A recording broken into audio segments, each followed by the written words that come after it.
అధికముగా ఆరాధించున్ ఆసక్తితో పూర్ణ మనసుతో ఆరాధించున్ నిన్ను పూర్ణ బలముతో ప్రేమించెదన్ పూర్ణ మనసుతో ఆరాధించున్ నిన్ను పూర్ణ బలముతో ప్రేమించెదన్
అయ్యా నన్ను చూచావే వందనమయ్యా అయ్యా నన్ను చూచావే వందనమయ్యా నిన్ను పూర్ణ మనసుతో ఆరాధించు నిన్ను పూర్ణ బలముతో ప్రేమించెదన్ నిన్ను పూర్ణ మనసుతో ఆరాధించు నిన్ను పూర్ణ బలముతో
అయ్యా స్వస్థపరిచారే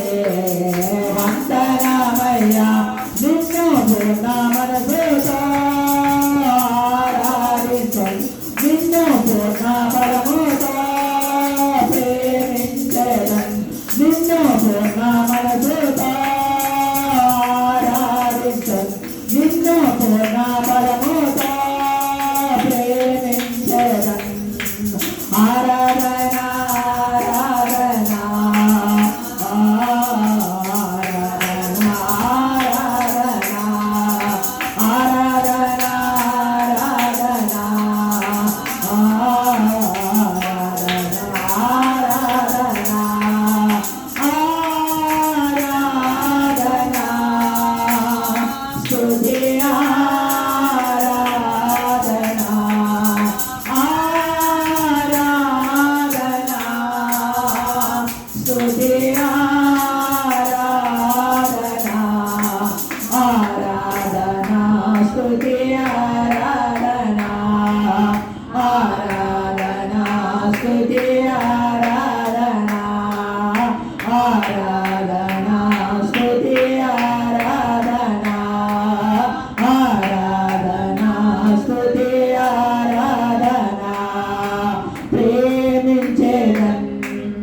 అధికముగా ఆరాధింతు ఆసక్తితో ప్రేమించేదన్ అధికముగా ఆరాధించు ఆసక్తితో.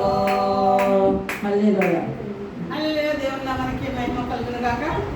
మరి కూడిన మీ అందరికీ వందనాలు చెల్లిస్తున్నానండి. ఆరాధన జరిపించిన మన విశ్వాసులకి నిండా వందనాలు చెల్లిస్తున్నానండి. దేవుని నామానికి మహిమ కలుగును గాక. హల్లెలూయా హల్లెలూయా.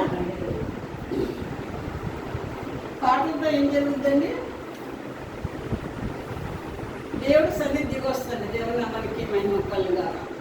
పాటలతో దేవుడు సన్నిధి దిగి వస్తుంది. స్థుతి ఆరాధన. స్థుతి ఏం చేస్తుందండి? స్థితిని మారుస్తుందండి. ప్రార్థన ఏం చేస్తుంది? పరిస్థితినే మార్చేస్తుంది. అందుకని మనం ప్రార్థన చేయలేనప్పుడు ఒక్కొక్క సమయంలో ఏం చేయాలండి? దేవుని స్థుతిస్తూ ఉండాలండి. దేవుని నామాన్ని మహిమపరుస్తూ ఉండాలండి. దేవుని నామాన్ని గణపరుస్తూ ఉండాలండి.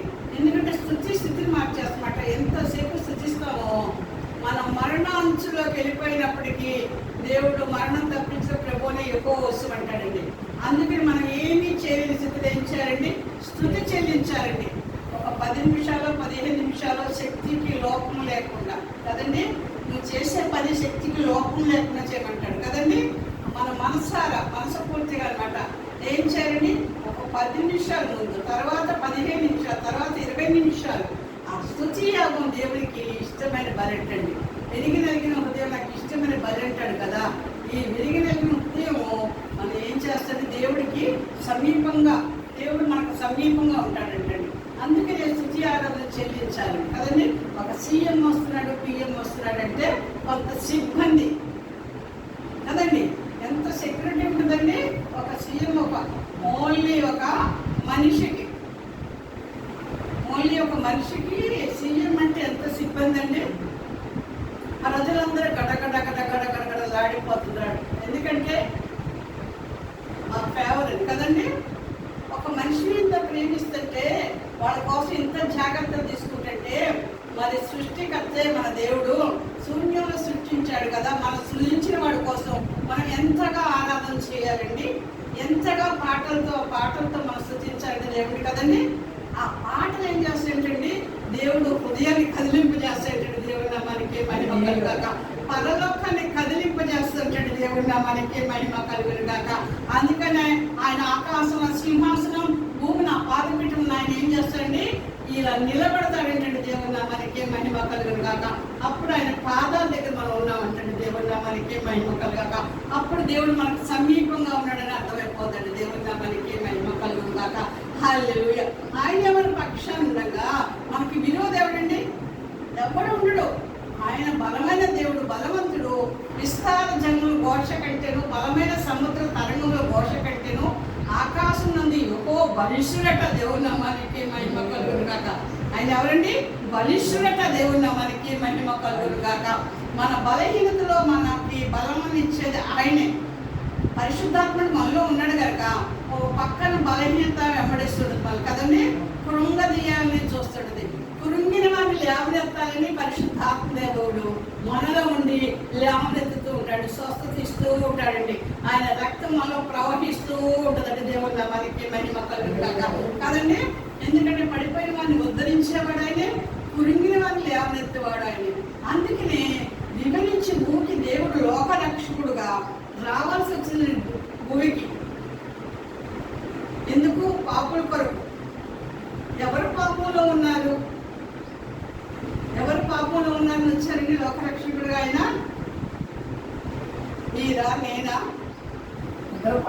అందరూ పాపం చేసి దేవుని మహిమ పొందలేకపోతారు. దేవుని మనకి మహిమ కలగాక అందరూ అంట, కొందరు కాదండి, అందరం కూడా పాపం చేసి దేవుని మహిమను పొందలేకపోతున్నామంట.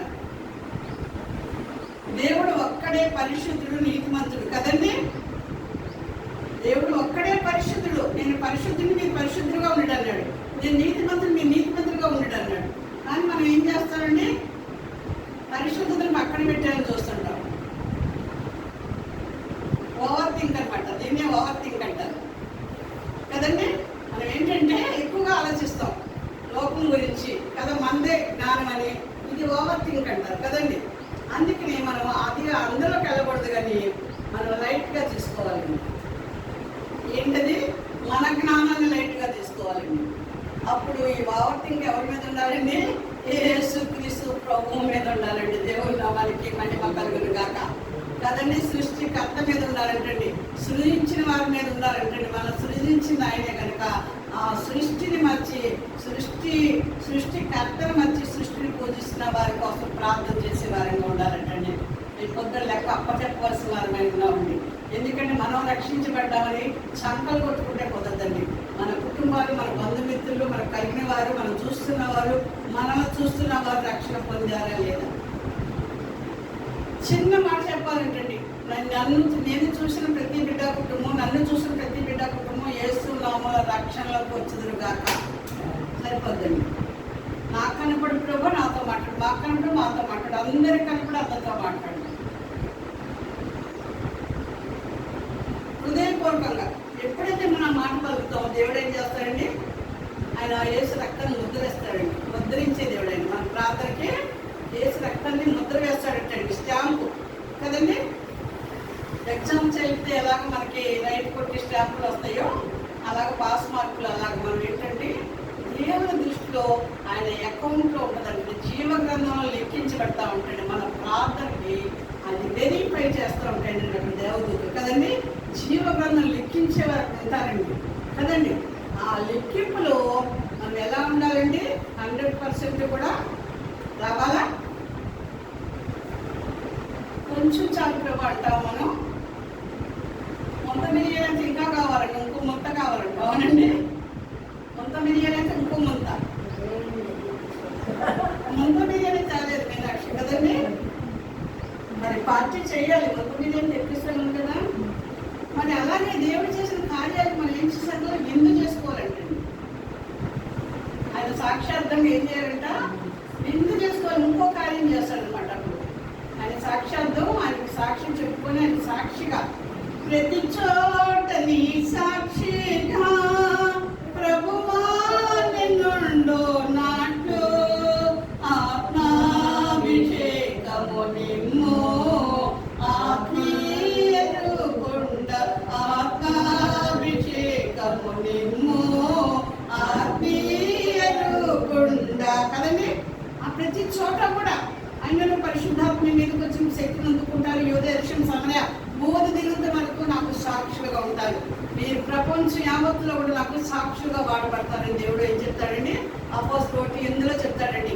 పరిశుద్ధాత్మ నింపబడితే ఆయన ఆత్మ సంచార ప్రపంచ యావత్తులో ఎక్కడెక్కడ ఆత్మ సంచారం జరిగిస్తాడు. ఆయన ఆత్మ సంచారం మనలో ఉండి అక్కడ కూడా ఆయన మన సాక్షులుగా ఉన్నారంటే దేవుడు మనకి మహిమ కలుగును గాక.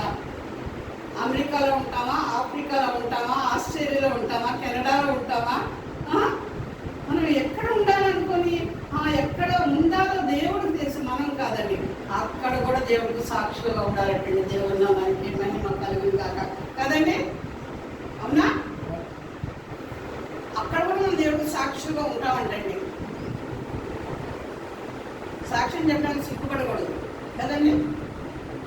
యేసు వెలుగులోకి రావడానికి సిగ్గుపడకూడదు. తలెత్తుకునే వారిని ఉండాలి, తల దించుకునే వారిని ఉండకూడదు అని ఎప్పుడు కూడా. ఆయన మనం తల దించుకున్నప్పుడే తల ఎత్తుకునే వారిగా చేస్తాడంటే దేవుని నామానికి మహిమ కలుగును గాక కదండి. దేవుని నామానికి మహిమ కలుగును గాక. అందుకనే ఎవరు శ్రమలో ఉన్నారో, ఎవరు నిందల్లో ఉన్నారో, ఎవరు అవమానాల్లో ఉన్నారో, ఎవరు ఏ రకంగా హృదయం శోధించబడుతుందో, ఎవరు హృదయం విరిగి నలిగిపోతుందో, ఎవరు చింతలో ఉన్నారో, చీపులో ఉన్నారో కదండి, ఎవరు కృంగిడి స్థితిలో ఉన్నారో, ఎవరు లేవలేని స్థితిలో ఉన్నారో కదండి, ఎవరు అస్వస్థలో ఉన్నారో దేవుడు కనుదృష్టి ఏంటండి లోకమంతటా సంచారం చేసిందట. తన ఎడల యథార్థ హృదయం గల వారిని బలపరచుడికై యెహోవా కనుదృష్టి లోకమంతటా సంచారం చేసిందంటండి. ఇక్కడ అక్కడ ఇంకో దగ్గర కాదండి, ఎక్కడ లోకమంతటా కూడా దేవుడు కనుదృష్టి సంచారం చేయించుందటండి. తన మీద ఎవరు దృష్టి ఉంచుతారో ఆయన కనుదృష్టి నిలుపుతాడటండి. దేవుని నామానికి మహిమ కలుగును గాక. ఆయన కంచిలో ఉంచుతాడటండి, ఆయన కాపుదల్లో ఉంటామంటండి. దేవుని నామానికి మహిమ కలుగును గాక. అట్టి స్థితికరమానమై మనం ఉండాలండి. ఎక్కడున్నా వీళ్ళు చూసినప్పుడు యేసుక్రీస్తులో బిడ్డలా అనుకొని మనం వారి హృదయంలోకి వచ్చేయాలండి. మనలోంచి పరిశుద్ధ అగ్ని తాకిడి వచ్చారండి వాళ్ళకి. దేవుని నామానికి మహిమ కలుగును గాక. ఆయన చేసే ఆశ్చర్యకార్యాలు మన పట్ల చూసిన ప్రతి కన్ను ఆశ్చర్యపోవాలండి. ఆయన పేరే ఆశ్చర్యకారుడు కదండి.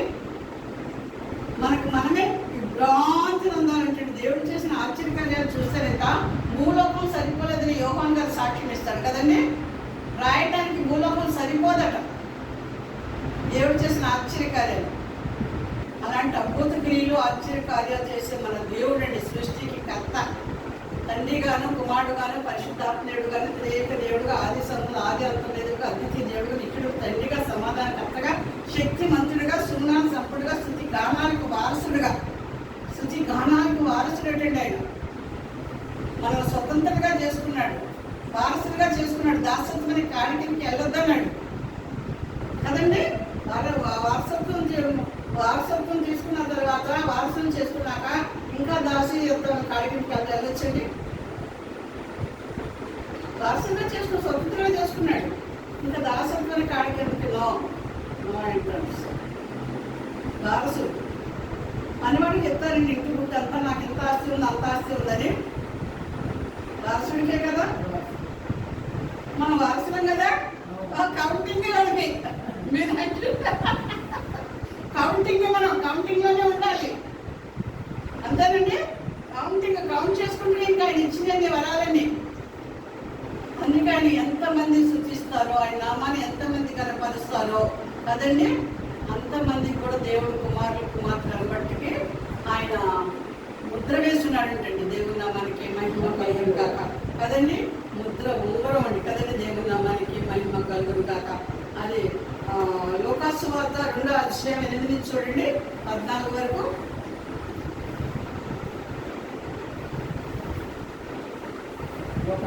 లోకాసు వార్త 2వ అధ్యాయం 8వ వచనం. ఆ దేశంలో ఉండి రాత్రి వేళ తమ మంటను కాచుకుంటున్నారు. ప్రభువుతో వారి ఎదుకు వచ్చి గౌరవమైన వారి చుట్టూ ప్రకాశించినప్పుడు వారి నిప్పులు వేయలేదు. అయితే ఆ నోట బయటకు ఇదిగో ప్రజలందరూ కలుగుతూ మహాసంతోషకరమైన సువర్తమానని నేను మీకు తెలియజేస్తున్నాను. దావీదు పట్టణం నుండి నేను వీరే ప్రభువైన క్రీస్తు. దానికి ఇదే మీ కారణం.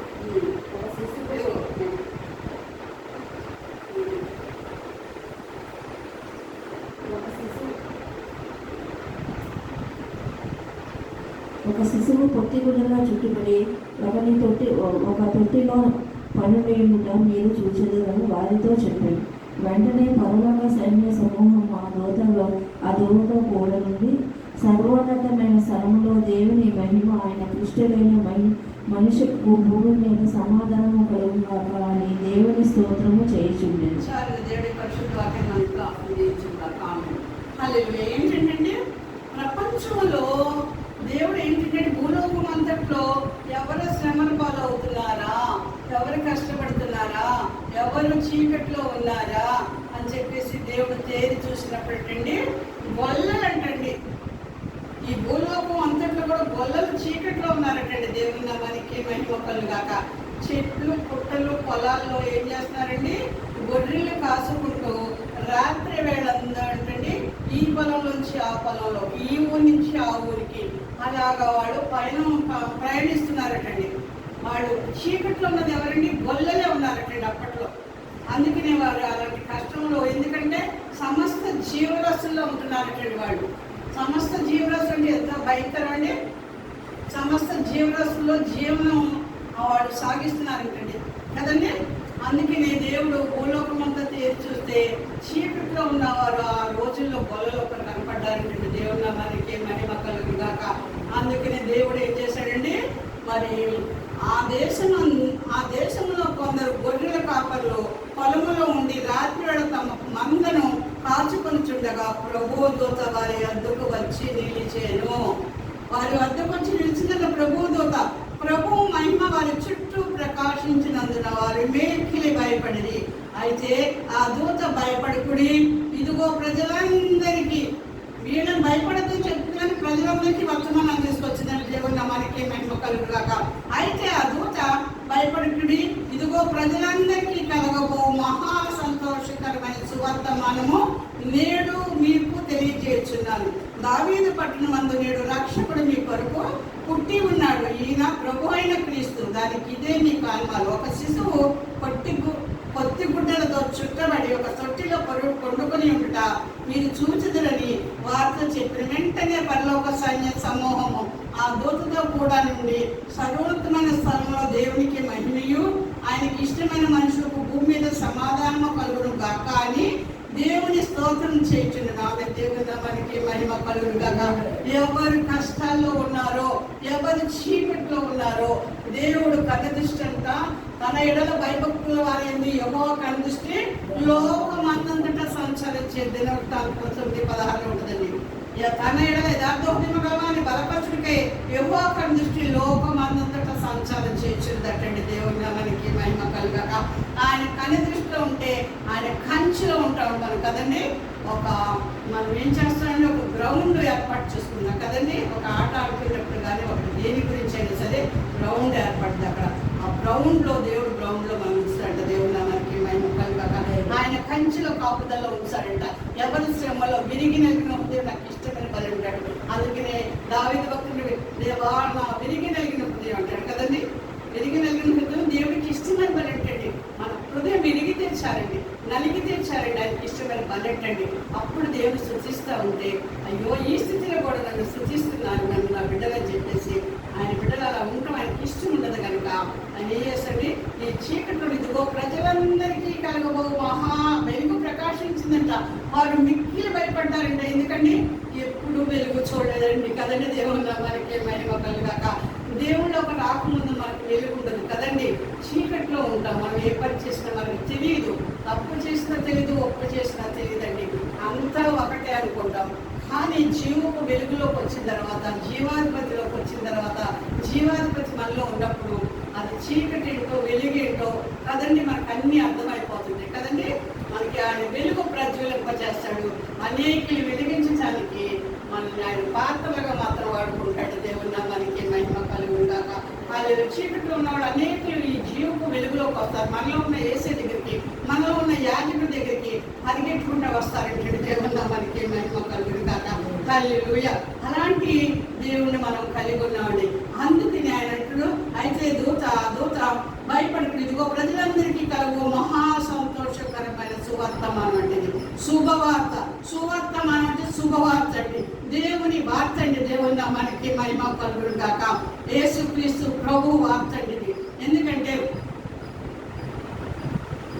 పంపుము దేవా ఉన్నానయ్యా, నన్ను పంపుము దేవా నేనున్నానయ్యా, పంపించు నలు దశల ప్రకటించు నీ నామం, పంపించు నలు దశల ప్రకటించు నీ నామం, వినిపించు నీ స్వరం వినుచుందు మనుదినం, పంపించు నలు దశల ప్రకటించు నీ నామం, పంపుము దేవా ఉన్నానయ్యా, నన్ను పంపుము దేవా నేను నన్ను భక్తుడు చెప్తాడటండి. ఎవరైనా నా కొరకంటే నన్ను పంపమని అడుగుతాడటండి.